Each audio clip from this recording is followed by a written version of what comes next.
And I think that's the challenge with this of what kind of business do I really want to run?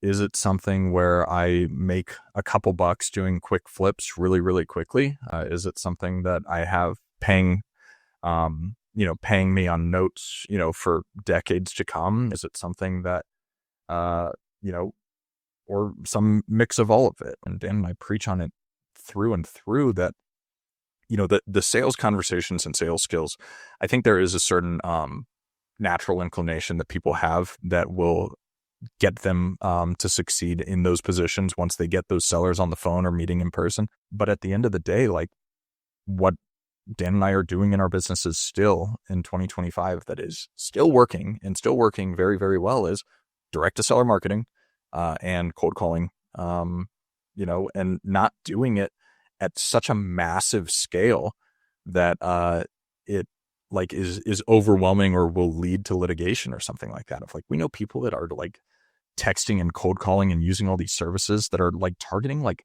500,000 properties a month and stuff like that. And they're operating similar EBITDA level businesses that we are. And I'm just like, and I feel like we've kind of depleted all of the dopamine that we have from winning in the land business by doing so much volume over the years. But being able to operate, having seen multiple market cycles and assuming that markets are cyclical, which means there's like a circle. If you don't know what cyclical means, that it's going to reach a certain level of normalcy that we see in these,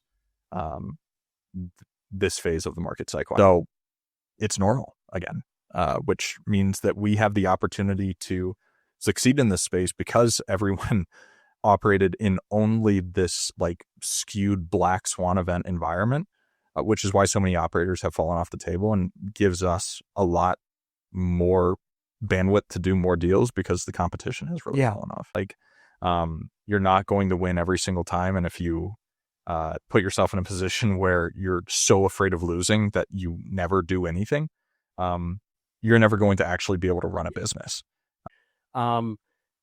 I don't know. There's a lot of the individual tasks are not fun, but the overarching satisfaction of building something, especially when it's a hard time, is satisfying.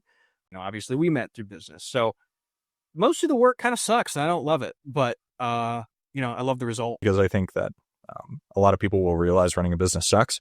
And if you think it's supposed to be fun, you're going to end up kind of screwing yourself over.